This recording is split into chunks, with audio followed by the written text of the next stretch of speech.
Hey y'all, welcome back to my 7th episode of my She Reads series, Cause She Reads. And today I'm gonna talk about the next book on my list. Let me go get it.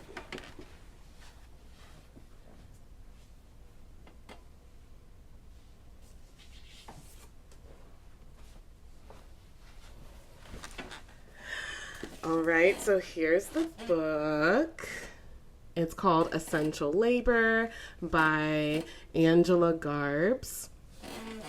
My chair's squeaky. We know this. It's a rocking chair. And that's what we're talking about today. So if that sounds interesting to you, I'm so glad you're here. Keep on watching.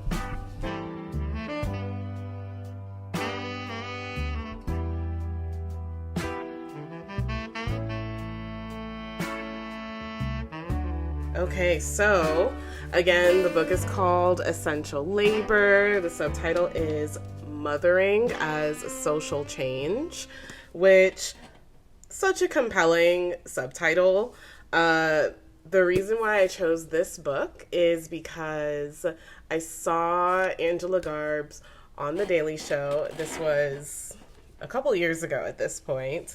And yeah, she sold me. She sold me on the book. I thought she was so beautiful in the interview too, but not in like a stereotypical beautiful way.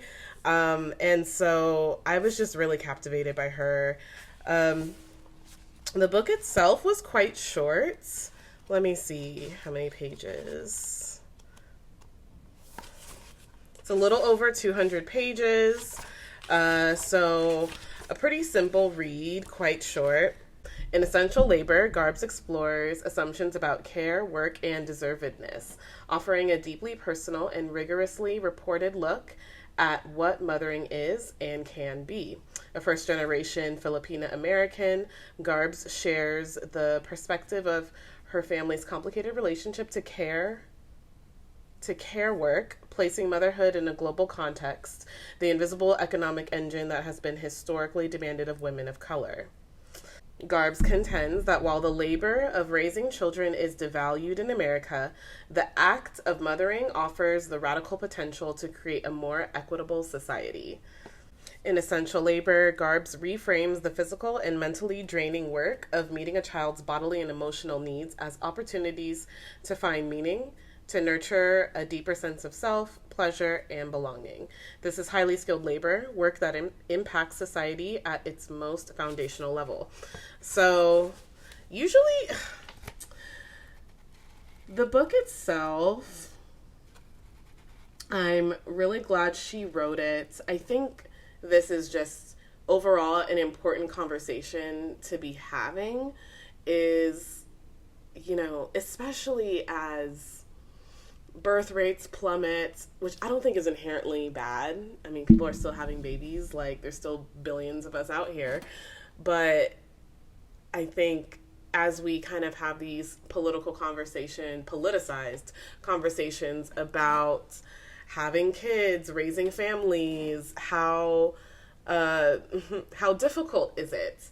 I think it's important to have stories like this and work like this out here to start those conversations. So the book is split into two parts. The first part is a personal history of mothering in America, and then the second part is exploring mothering as social change. The chapters in part 1 are mothering as survival, mothering as valuable labor, mothering as erotic labor, mothering as mothering as human interdependence. And then the second part, the chapters are mothering insists on worthiness, mothering as encouraging appetites, mothering toward movement, mothering for pleasure, mothering as natural interdependence.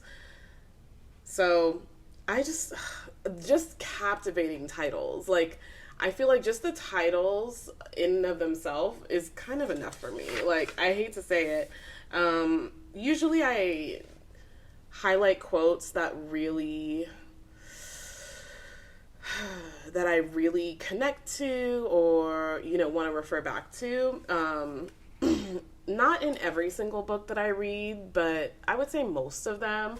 In this one, there wasn't really a lot for me to highlight. And honestly, I think a lot of that has to do with the fact that I'm already sold on this idea. So, again, it's kind of like one of those books where it's like, I don't know. The kind of reader I am is I want to read things that kind of like push me a little bit in my thinking, or something that's kind of new, or something I really feel like can kind of like nudge me to be a more evolved person. But what ends up happening is sometimes I choose books that, like, I'm already there to the point where I feel like I read it and I didn't learn anything new. So, but that's just me. I do think for someone who is maybe a lot newer to this topic, I think it would be probably more valuable for you to read something like this. Just because I think this book does have the potential to push someone in their evolution. It's just that for me personally, it's just one of those books that I read and I was like, okay, I don't know if I really needed to read that. Still glad I did. Still glad I have the work. Still glad I supported this author, even in a tiny way. But yeah, so that's just kind of how I personally feel. So I would say if you feel like you're already 100% sold on this idea, this is a topic that you've already kind of considered, read about, thought about, you might not need to read it. However, if it's something that you feel like you're still trying to understand and learn about, and or you want to support a Filipino author, and just support this message being kind of pushed, then I think you should definitely read it. So I haven't read this in a long time. I'm making these videos so much later than I would prefer because I've been working a lot. But let me try to see if I can find something specific that stood out to me. Another thing I like about this book is that she includes a lot of her own personal stories. So she talks about being a first-generation American, I believe, with Filipino immigrant parents. And as a first-generation American, I love that. I think these stories need to be told, especially the women. Oh my gosh. Like, in this part of the book, she talks about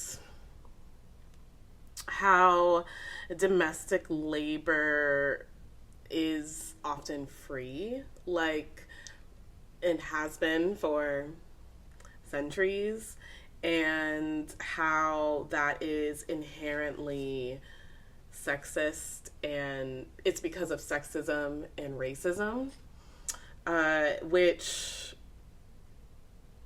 I mean, hello, like, I just think that's just so true. Like, you feel the truth in that. She even gives a figure saying if women got paid for care work, caring for their children or caring for the elderly, that they would earn trillions of dollars collectively. And it's kind of interesting to think about it, like,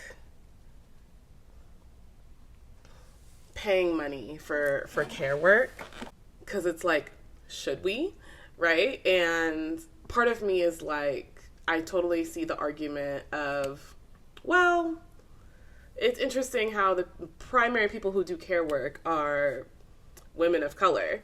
That's not a coincidence, right? And it's not a coincidence as to why it's devalued. But I also, I don't know, like, I wonder about then the value of community And if us outsourcing all of this labor, having to pay people for specifically care labor, if that is saying anything about the quality of our community, right? So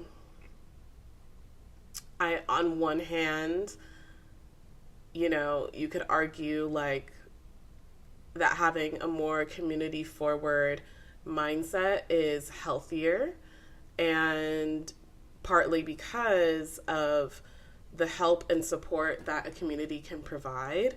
But then on the other hand, okay, but in this capitalistic society, like, I actually can't afford to take care of some family members or friends all day. Like, I have to work. What if in our culture then there was some way to pay for that labor or incentivize that labor economically? I think, maybe not us personally having to pay someone for that labor, but that labor being paid through government funding. I mean, I think that would be amazing, right? Like, I mean, hell, like, we pay teachers, right? Like, being a teacher is obviously, I guess, obviously, I don't know. I guess it's more skilled than just caring for someone. But in some ways it's not, right? Like, in some ways, like, there is a healthier way to care from someone and an unhealthier way to care from someone.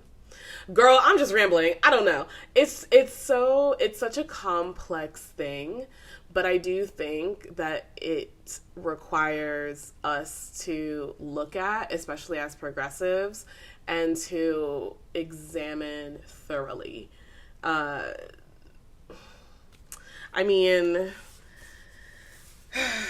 At the end of the day, if you feel like there should be more paid paternal leave, paid maternal leave, and more economic supports from the government to encourage healthy family development, then, this is the book for you, because that's basically one of the central ideas.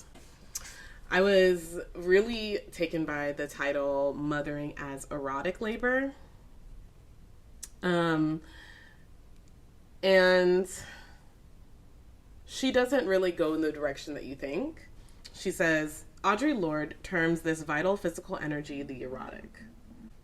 We tend to think of the erotic as an easy, tantalizing sexual arousal, she writes. I speak of the erotic as the deepest life force, a force which moves us toward living in a fundamental way. Mothering is sensual, endemic to the body, and bringing both profound joy and fulfillment. It cultivates and nurtures a child's life force and essence. It is labor that can bestow a primal sense of satisfaction to children and caregivers alike.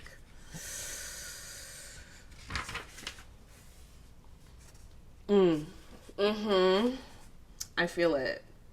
This chapter, she talks about kind of the fundamental pillars of having a body and how it feels and what it means and how it can care for others. It's kind of deep, but she articulates herself in a really easy way to understand. Mothering as erotic labor. How I'm interpreting this is that mothering, it's so fucking interesting how we desexualize mothers and motherhood, and I mean, obviously part of it is like misogynistic, and it's like trying to control women and how we see ourselves, and it's like trying to take away our power, because I feel like mothering is the most erotic, you could argue, right? Like, I mean, if eroticism is connected to sex, and the ultimate goal of sex, well, one of the ultimate goals of sex is to make a baby and then inevitably care for that baby. How is that, how then is mothering all of a sudden not sexy anymore? Like, that's why you have the drive to fuck. Like, one of the reasons why. One of the main reasons why.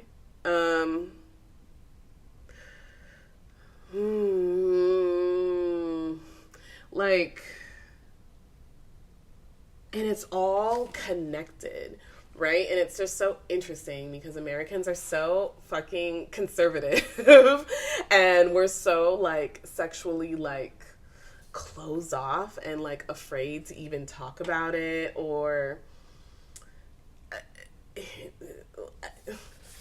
there's so much shame around it.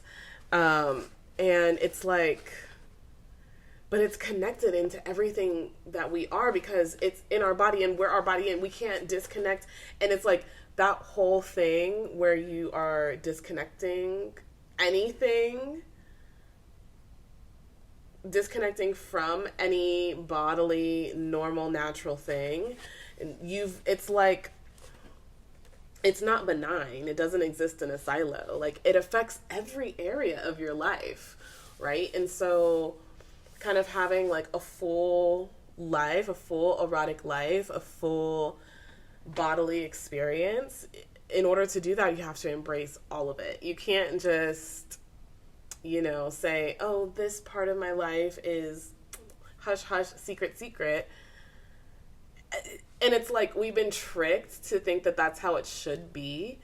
But in essence, what ends up happening is that when it's a secret, we are a lot easier to abuse, right? Like, it is such a control tactic